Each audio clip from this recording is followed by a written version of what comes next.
ক্ষমা চেয়ে এ যাত্রায় রক্ষা পেলেন না হুমায়ুন কবির। বললেন পুরনো কথা আর মনে করতে চান না, যা বলেছেন ভুলে যাবেন।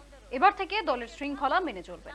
গত নভেম্বরেও বিতর্কিত মন্তব্য করার পর শোকজ হয়ে এই কথা বলেছিলেন হুমায়ুন। ফলে তার এই এবার থেকে দলের শৃঙ্খলা মেনে চলবো প্রতিশ্রুতি নিয়ে সন্দিহান দলেরই একাংশ।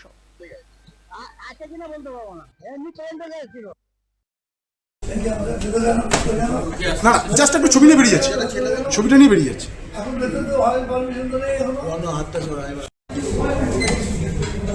দলের শৃঙ্খলাকে মান্যতা দিয়ে চলতে বলেছেন।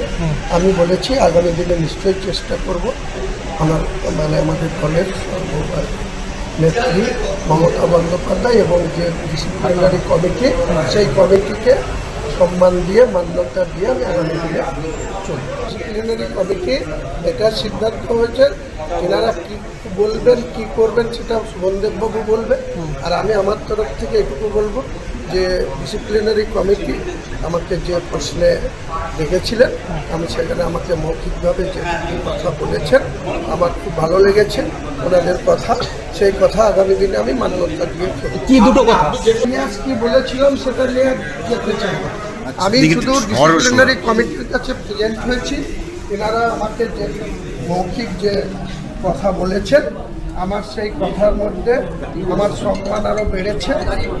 সেখানে ডিসিপ্লিনারি কমিটির কেবল সদস্যদের সেই সিদ্ধান্তকে আমি সম্মান জানাচ্ছি এবং আগামী দিনে এই ডিসিপ্লিনারি কমিটি এবং আমাদের সর্বোচ্চ নেত্রী মমতা বন্দ্যোপাধ্যায়ের নীতি আদর্শ, তার নির্দেশকে ফলো করে আমি চলি।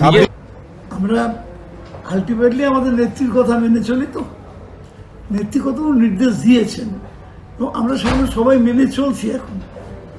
এখন সেগুলো একবার সুনির্দিষ্টভাবে মেনে চলছি সকলেই আমরা।